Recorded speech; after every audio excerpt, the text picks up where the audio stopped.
India's number 1 varicose veins hospitals ఐబీసీను సంప్రదించండి. మీ నొప్పి లేని ప్రయాణాన్ని ప్రారంభించండి.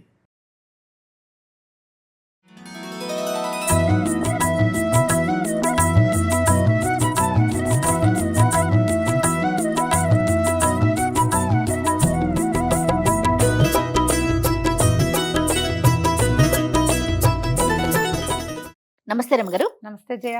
రమగారు, మనం వరలక్ష్మి వ్రతానికి అమ్మవారిని అలంకరించుకుంటాం కదా, రకరకాలుగా ఎవరి పద్ధతి ప్రకారం వాళ్ళు అలంకరించుకుంటూ ఉంటారు. ఏదైనా ఒకటి మనం చూపిద్దామండి, మీరు అవలంబించే విధానం కానీ లేకపోతే మీకు తెలిసిన పద్ధతి కానీ.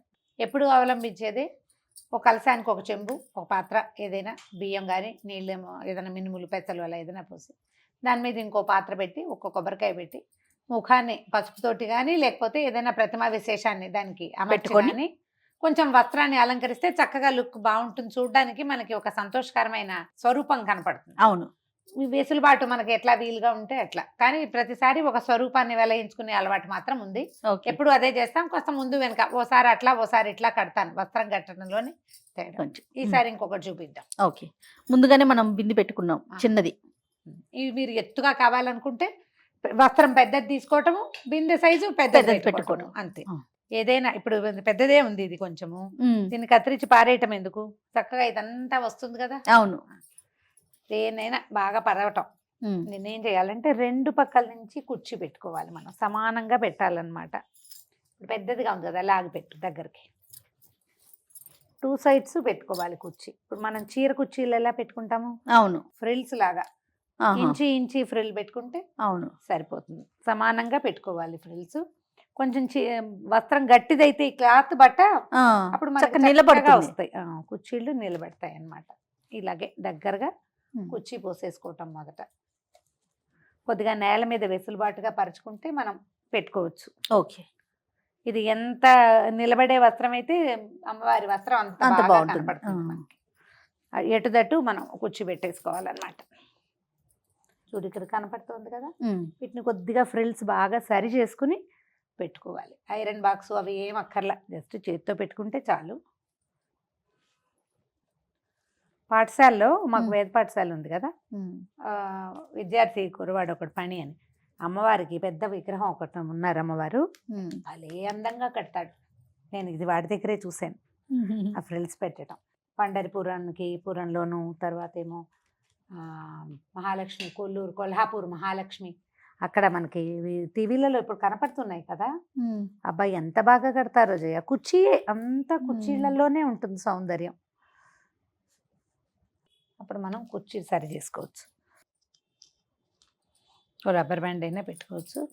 ఇప్పుడు ఇది ఒక ముదురు రంగు తీసుకున్నాం అనుకో జయ, దీనికి కొంచెం మ్యాచింగ్ ఏదైనా ఇంకొక రంగు తీసుకుంటే బాగా వస్తుంది. ఇప్పుడు చూడు, ఇప్పుడు గ్రీన్ కలర్ కనిపిస్తోంది కదా. అవును, చూడ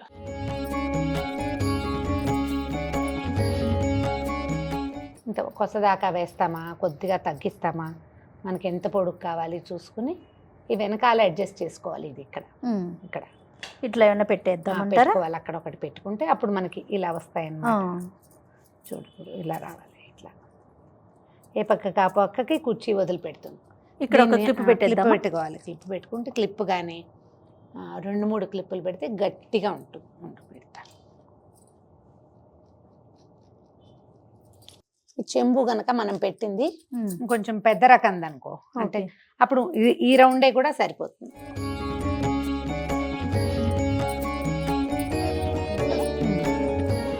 అప్పుడు ఏం చేయాలంటే ఇక్కడ కూడా ఒకటి ఏదైనా పిండి పెట్టేద్దాం.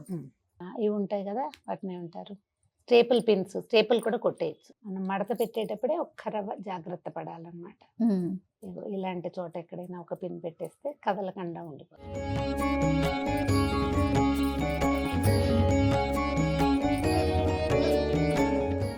అంచులు కొద్దిగా సరిచేసి పెట్టుకోవటం.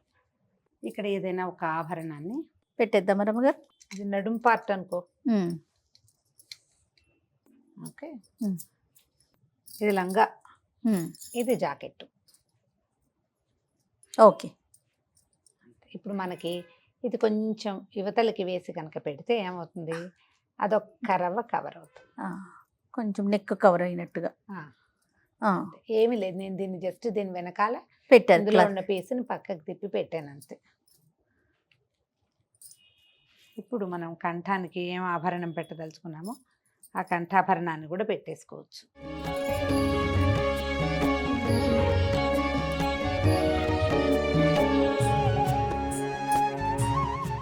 ఓకే. ఓకే. ఉమ్. ఇప్పుడు అమ్మవారి ముఖాన్ని ఒక కొబ్బరికాయకి తగిలించి దాని మీద కూర్చోబెట్టాలి. అంతే. ఓకే. పైన ఇప్పుడు వస్త్రం. పైన ఉపరి వస్త్రం ఒకటి వేస్తాం. మీరు ఏదైనా ఒక అంచుని కానీ దేన్నైనా కనుక పెట్టుకుంటే ఇట్లా చక్కగా వస్తుంది. మరి ఏది పెట్టుకోదలుచుకుంటే అది పెట్టుకోవచ్చు. మనం లేస్ లాంటిది ఏదైనా చేయొచ్చు. ఉమ్. 2 సైడ్స్ కొంచెం సరిగ్గా చేసుకుంటే లంగా జాకెట్టు ఓణి వేసాం. పువ్వులు. మీద నుంచి ఇంకా ఏమైనా ఆభరణాలు పెట్టదలుచుకుని ఇంకా మీ దగ్గర రకరకాల ఆభరణాలు ఉంటే కనుక పెట్టుకోవచ్చు. పెట్టుకోవచ్చు. అవి కాదనుకుంటే పువ్వులు. పువ్వులు.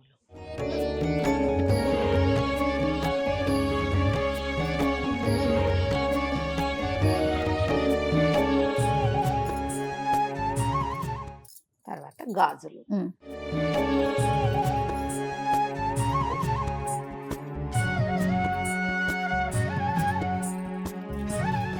రమ్మగారు, ఇప్పుడు మనము ఈ అలంకరణలో 3 వస్త్రాలు వాడాం కదండి. అవును. కింద పరికిణి లాగా ఒకటి, బ్లౌజ్ లాగా, పై జాకెట్ లాగా రవికల్లే ఒకటి, పై పై నుంచి ఒక ఉపవీతం లాగా అంటే ఉపవస్త్రం ఓణి లాగా ఉమ్. ఒకటి.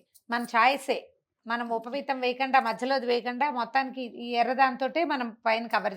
ఓకే. ఓకే. ఇలా వేస్తే ఏంటంటే మనం ఆ 3 వస్త్రాలు కట్టిన ఫీలింగ్ బాగుంటుంది అనమాట. ఆ. మన అలవాటుని, ఆసక్తిని, అవకాశాన్ని బట్టి. అంతే తప్ప ఇన్నే వెయ్యాలి, ఒకటితోనే చేయాలి, మూడుతోనే లేదు. చేయాలని లేదు. లేదు, మీరు అన్నట్లుగా మన ఆసక్తి, అవకాశం అలంకరణ అంతే. చాలా బాగుంది రమ్మగారు. ముచ్చటగా అనిపిస్తున్నారు చక్కగా తల్లి. మీ ఇంట్లో ఉన్న నగలన్నీ అలంకరించి ఏ గొడవలు, కొట్లాటలు, హడావిడి, హైరాణ లేకుండా అలంకరణకే మధ్యాహ్నం చేసేయకుండా ఉమ్. 5 నిమిషాల్లో అయిపోవాలి. ఇవన్నీ ముందు రోజు రాత్రి ప్లాన్ చేసుకోవాలి. అప్పటికప్పుడు మిగిలిన వంట అయ్యాక 10 నిమిషాల్లో అమ్మవారిని అలంకరించి కూర్చోబెట్టుకోవాలి. అంతే. అంతే. రమ్మగారు అలంకరణ వరకు బాగానే ఉంది. ఇంకొక అనుమానం వస్తూ ఉంటుంది. మనం శుక్రవారం రోజు పెట్టుకుంటాం కదా. ఉమ్. సాధారణంగా మనం ఇంట్లో ఏదైనా దేవుణ్ణి పెట్టుకున్నప్పుడు కదిపే రోజును కూడా చూసుకుంటాం. 3వ రోజు, 5వ రోజు ఇట్లా. మరి ఇప్పుడు ఈ అమ్మవారిని ఏం చేయాలండి, ఎట్లా? ఒక్కొక్కళ్ళు ఒక్కొక్క విధానాన్ని అవలంబిస్తారు. శుక్రవారం నాడు కదపకూడదు అనుకుంటారు. శుక్రవారం కదపకూడదంటే సాయంకాలం దీపారాధన చేయాలి, శనివారం పొద్దున సాయంత్రం దీపారాధన చేయాలి. అవును. చేసి ఆదివారం పొద్దున్న దీపారాధన చేసి అప్పుడు అమ్మవారిని కదపచ్చు, ఒక విధానం. రెండోది, మనం ఏ వ్రతమైనా సరే వ్రతం అయిపోయాక పునఃపూజ చేసి వెంటనే యజ్ఞేన యజ్ఞమయంత దేవాహ పద్యం శ్లోకం చెప్పుకుని అప్పటికప్పుడు కదిపితే దానికి శుక్రవార నియమం లేదు. సాయంకాలం కదపాలంటే మీకు పనికిరాదు. వ్రతం అవుతూనే మనం పరమేశ్వరార్పణ వస్తు అని నీళ్ళు వదిలిపెడతామా? అవును. మొత్తం ఫలితం పరమేశ్వరుడికే ఈ పూజ చేసింది అన్న తర్వాత యజ్ఞేన చెప్పుకుని అమ్మవారిని కదిపేస్తే సాయంకాలం సాధారణ దీపారాధన చేయొచ్చు. మీ వెసులుబాటు బట్టి శనివారం పొద్దున అమ్మవారి మొత్తం అలంకరణ అంతా మనం విశదంగా తీసేసుకోవచ్చు. మన విధానం, మన అత్తగారు ఒప్పుకోరు, అట్లా కుదరదు శుక్రవారం అలా అంటే 3వ రోజున, లేదంటే మా పద్ధతి అయితే ఆ పూటే మనం వ్రతం అవగానే లేచి వెళ్ళిపోయి తర్వాత వచ్చి కూర్చుని చేయకూడదు. ఆ పీట మీద ఉండగానే ఫలితాన్ని పరమేశ్వరార్పణ చేయటము, కదిపేయటం. రైట్. ప్రతిమ ఉంటుంది. సాయంకాలమో రేపొద్దున మనం సర్దుకుంటాం. చాలా మంది ఏం చేస్తారంటే మొత్తం అంతా బంగారం అలంకరిస్తారు. 3 రోజుల పాటు ఎంతసేపు ఆ బంగారం కాపలా కాయాల్సి వస్తుంది. ఆ భయం ఉంటుంది కదా. అందుకని ఈ పద్ధతి చేసుకోవచ్చు, తప్పులేదు. మనం ఆ పీట మీద ఉండగానే చేస్తే తప్పు ఉండదు. ఓకే. రైట్ రమ్మగారు, నమస్తే. నమస్తే.